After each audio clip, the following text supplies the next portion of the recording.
Selamat sore Pak Timo dan teman-teman sekalian. Kami dari Grup C akan menganalisis keputusan yang salah dari perusahaan BlackBerry.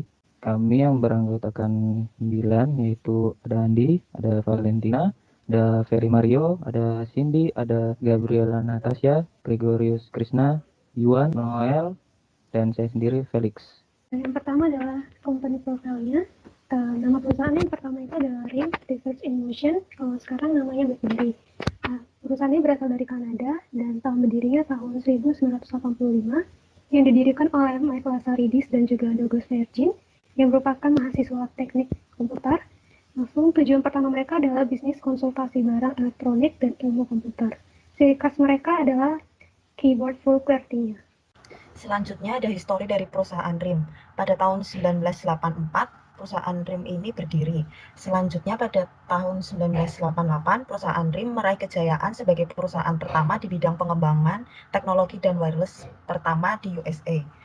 Kemudian pada tahun 2006 hingga tahun 2010, RIM masih berjaya dengan produk-produknya, namun perlahan-lahan terlihat kemunduran karena pada tahun ini terdapat pengambilan keputusan yang tidak tepat. Dan tahun 2013, RIM masih berusaha untuk bertahan dan mulai mengganti namanya menjadi BlackBerry. Di tahun ini juga terdapat pengambilan keputusan lagi yang lagi-lagi dinilai tidak tepat. Dan akhirnya pada tahun 2016, BlackBerry menyerah sebab hanya memperoleh pangsa pasar sebesar 0,1%.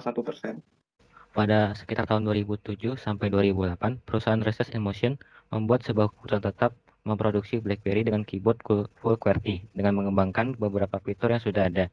Keputusan ini diambil berdasarkan beberapa alasan. Alasan pertama mereka adalah menganggap keyboard full QWERTY akan selalu unggul dan menjadi ketertarikan bagi para konsumen dibandingkan inovasi pesaing lainnya, yaitu iPhone dan Android yang meluncurkan touchscreen. Hal ini didukung dengan pernyataan CEO BlackBerry yang menyatakan iPhone seperti ponsel mainan, para pengguna akan kesulitan dalam menggunakannya. Ternyata para konsumen lebih nyaman dan lebih modern dengan produk iPhone dan Android, sehingga pangsa pasar BlackBerry pun menurun. Untuk penyebab kegagalan lainnya, dikarenakan BlackBerry tidak melihat strategi dan visi pesaing mereka, yaitu menjadikan smartphone sebagai dunia entertainment. Gagal untuk menyadari bahwa smartphone akan terus berkembang lebih dari sekadar alat komunikasi, menjadi pusat hiburan seluruh yang lengkap. Keputusan pengambilan yang salah dilakukan oleh BlackBerry seperti yang dijelaskan pada histori sebelumnya, pada tahun 2013 tepatnya awal Januari, BlackBerry meluncurkan OS BlackBerry 10 dan hanya mengandalkan fitur miliknya, misalnya BlackBerry Messenger saja.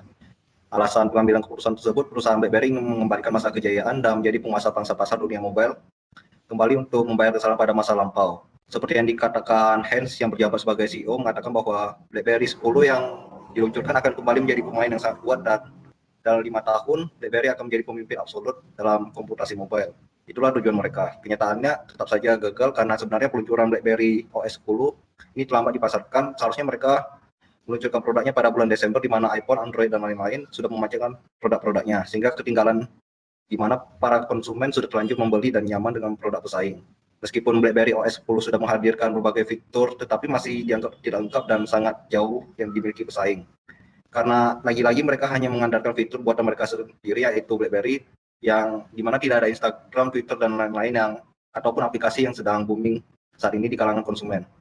Dan model yang serba nanggung dan tidak mengikuti perkembangan keinginan konsumen.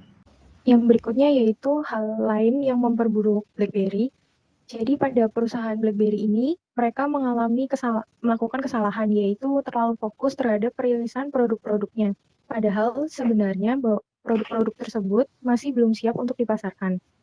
Mereka lupa akan adanya perkembangan dari lingkungan. Salah satunya perkembangan tersebut yaitu dalam dunia bisnis terdapat kebijakan BYOD, yang dimana berarti bring your own device, dan hal tersebut berarti bahwa karyawan dari perusahaan tersebut mereka diizinkan membawa HP pilihannya sendiri.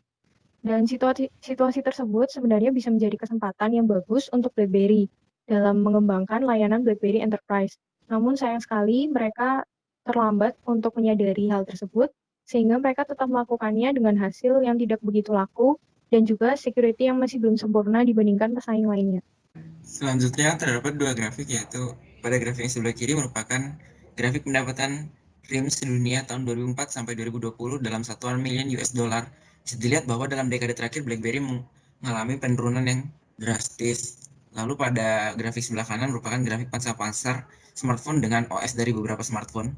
Dan bisa dilihat bahwa tahun 2005 sampai 2013, BlackBerry yang ditandai dengan warna merah mengalami penurunan. Lalu berikut kesimpulan yang kami dapatkan dari hasil penelitian kami, di mana perusahaan RIM atau dikenal sebagai BlackBerry terlalu percaya diri, santai, dan menganggap remeh kehadiran kompetitor mereka. Lalu yang kedua, BlackBerry kurang peka terhadap perubahan pasar, teknologi, dan keinginan konsumen. Ini adalah beberapa referensi yang kami gunakan dalam pengerjaan tugas ini. Sekian presentasi dari kelompok kami. Terima kasih.